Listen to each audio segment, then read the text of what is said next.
আজকের ভিডিওটা মূলত যারা কিনা এই মুহূর্তে দাঁড়িয়ে 20,000 টাকার আশেপাশে একটি স্মার্টফোন ক্রয় করার চিন্তা ভাবনা করছেন তাদের জন্য।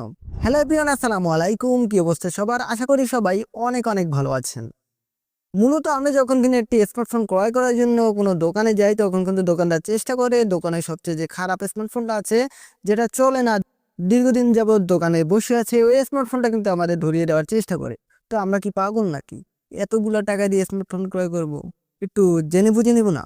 তাই আজকের ভিডিওতে আমরা কথা বলতে যাচ্ছি এই মুহূর্তে দাঁড়িয়ে 20,000 টাকা বাজেটের সেরা চারটি স্মার্টফোন নিয়ে। এবং আমার লিস্টে থাকা প্রত্যেকটা স্মার্টফোনে কিন্তু থাকছে দুর্দান্ত ডিজাইন, ভালো ব্যাটারি, ভালো ক্যামেরা এবং দুর্দান্ত প্রসেসর। আসলে আমরা 20,000 টাকা দিয়ে স্মার্টফোন ক্রয় করবো, এগুলো তো দরকার, তাই না? তো এগুলো তো আমাদের স্মার্টফোনে থাকতেই হবে। তো আর বেশি কথা না বাড়িয়ে চলুন শুরু করা যাক। আমাদের লিস্টে থাকা সর্বপ্রথমে যে স্মার্টফোনটি নিয়ে কথা বলবো সেটি হলো স্যামসাং গ্যালাক্সি A15। এই ফোনটিতে র্যাম হিসেবে পেয়ে যাবেন 8 জিবি এবং তার সাথে কিন্তু স্টোরেজ হিসেবে পেয়ে যাবেন 128 জিবি। আরও থাকছে মিডিয়াটেক হেলিও G99 এর প্রসেসর, যেটা কিন্তু একটু পুরাতন, তবে এটা দিয়ে কিন্তু আপনি পারফরমেন্স পাবেন 100। যারা কিন্তু এটা গেমিং করেন তারা কিন্তু এই প্রসেসরটা দিয়ে একেবারেই খুশি থাকবেন। এই ফোনটিতে ডিসপ্লে হিসেবে থাকছে 6.6 ইঞ্চির একটি অ্যামোলেড প্যানেলের ডিসপ্লে, যার রেজুলেশন হিসেবে থাকছে 1080 পিক্সেল এবং এই ফোনটিতে ব্রাইটনেস হিসেবে থাকছে 120 হার্টজ। এই ফোনটি যদি আমরা ক্যামেরা নিয়ে কথা বলি, এই ফোনের যে মেইন ক্যামেরা সেটা কিন্তু থাকছে 50 মেগাপিক্সেল এবং তার সাথে থাকছে 5 মেগাপিক্সেলের একটা আল্ট্রা সেন্সর। তাছাড়া কিন্তু থাকছে 2 মেগাপিক্সেলের একটা ফালতু সেন্সর এবং সেলফি ক্যামেরা হিসেবে থাকছে 30 মেগাপিক্সেলের একটি সেলফি ক্যামেরা। তাছাড়াও এই ফোনটিতে থাকছে 5000 মিলিঅ্যাম্পিয়ারের ব্যাটারি, 25 ওয়াটের একটা চার্জার।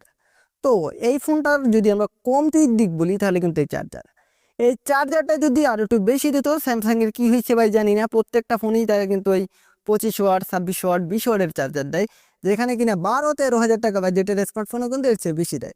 তো আমরা যদি এই চার্জিং বিষয়টা যদি একটু মেনে নিতে পারি, তাহলে অ্যারাউন্ড যে বিষয়গুলো সেগুলো কিন্তু এক কথায় অসাধারণ এই বাজেটে। তো 20,000 টাকা বাজেটের এই স্মার্টফোনটি কেমন হবে অবশ্যই আপনি দেখে নিতে পারেন ফুল রিভিউ। আমাদের লিস্টে থাকা 2 নম্বরে যে স্মার্টফোনটি থাকছে সেটি হলো রেডমি নোট 14। এই স্মার্টফোনটিতে ডিসপ্লে হিসেবে থাকছে 6.67 ইঞ্চির একটি বড় সড়ো ডিসপ্লে এবং যেটি কিনে থাকছে অ্যামোলেড প্যানেল, আবার থাকছে ফুল HD+। এবং এই ফোনটির কিন্তু পিক ব্রাইটনেস থাকছে 120 হার্টজ এবং প্রসেসর হিসেবে থাকছে সেই যে মিডিয়াটেকের হেলিওর G99, যেটা কিনে একটি গেমিং চিপসেট। তবে এখানে মেইন ক্যামেরা হিসেবে আমরা পেয়ে যাব 108 মেগাপিক্সেল এবং সেলফি ক্যামেরা হিসেবে পেয়ে যাব 20 মেগাপিক্সেল। ক্যামেরার ক্ষেত্রে কিন্তু এটা আবার একটু অনেকখানি এগিয়ে আছে। তাছাড়াও কিন্তু এই ফোনটা আমরা পেয়ে যাবো 5500 মিলিঅ্যাম্পিয়ারের একটি ব্যাটারি এবং 33 ওয়াটের ফাস্ট চার্জার। এবং এই ফোনটার কিন্তু বর্তমান মার্কেট প্রাইস 20-21 হাজার টাকার ভিতরে। আমাদের লিস্টে 3 নম্বরে যে স্মার্টফোনটি আছে সেটা হলো মোটোরোলা মোটো G45। এই ফোনটার কিন্তু 8 জিবি 128 জিবি ভেরিয়েন্ট আপনি পেয়ে যাবেন 18-19 হাজার টাকায়। মোটোরোলা কিন্তু কম বাজেটে অনেক কিছু অফার করে এই বর্তমান বাজেটে, তো এই ফোনটা আপনারা চাইলে দেখতে পারেন। এই ফোনটায় আপনারা পেয়ে যাবেন 8 জিবি র্যাম, 128 জিবি স্টোরেজ এবং সবচেয়ে বড় বিষয় হলো এই ফোনটায় প্রসেসর হিসেবে পেয়ে যাবে স্ন্যাপড্রাগনের 6 Gen 3, যেটা কিনা একটি খুব পাওয়ারফুল প্রসেসর।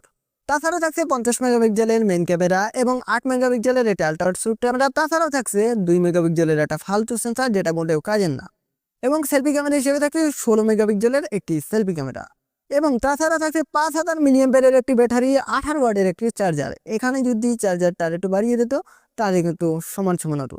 তাছাড়া আপনি যদি এই ফোনটার চার্জিং ইস্যুটা মেনে নিতে পারেন তাহলে কিন্তু 18-19 হাজার টাকা বাজেটের একটা বেস্ট ডিল বলা যায়। আমাদের লিস্টের সর্বশেষে যে স্মার্টফোনটি নিয়ে কথা বলতে যাচ্ছি সেটি হলো পোকো M7 Pro। এটি একটি 5G স্মার্টফোন, যার ডিসপ্লে হিসেবে থাকছে 6.67 ইঞ্চির একটি HD+ অ্যামোলেড ডিসপ্লে এবং যার পিক ব্রাইটনেস থাকছে 120 হার্টজ। ফোনটিতে প্রসেসর হিসেবে থাকছে মিডিয়াটেক হেলিও 7025। এটি মূলত যে আমারই ভালো বলবো এরকমটাও না, আবার যে একবারে খারাপ বলবো এমনটাও না, তবে বাজেট অনুযায়ী মোটামুটি ভালোই পারফরমেন্স দিবে আর থাকছে। এবং এই ফোনটিতে থাকছে 50 মেগাপিক্সেলের ক্যামেরা এবং সেলফি ক্যামেরা হিসেবে থাকছে 20 মেগাপিক্সেল। তো যারা কিনা সেলফি লাভার আছে তারা কিন্তু এই ফোনটা নিতে পারেন, কারণ এটা সেলফি ক্যামেরা কিন্তু বড় সড়ো একটা ক্যামেরা দিয়েছে তারা। তাছাড়াও এই ফোনটাতে কিন্তু থাকছে 5110 mAh একটি ব্যাটারি এবং কিন্তু থাকছে 45 ওয়াটের একটি ফাস্ট চার্জার। তো 21,000 টাকা যাদের বাজেট তারা কিন্তু এই ফোনটাও নিতে পারেন। তো এভরিওয়ান, এই ছিল আজকের ভিডিওটি কেমন লাগলো? ভালো লাগলে অবশ্যই এটি লাইক দিয়ে দিবেন এবং যারা কিনা এখনো ছোট চ্যানেলটিকে সাবস্ক্রাইব করেন নাই, প্লিজ সাবস্ক্রাইব করে পাশেই থাকুন।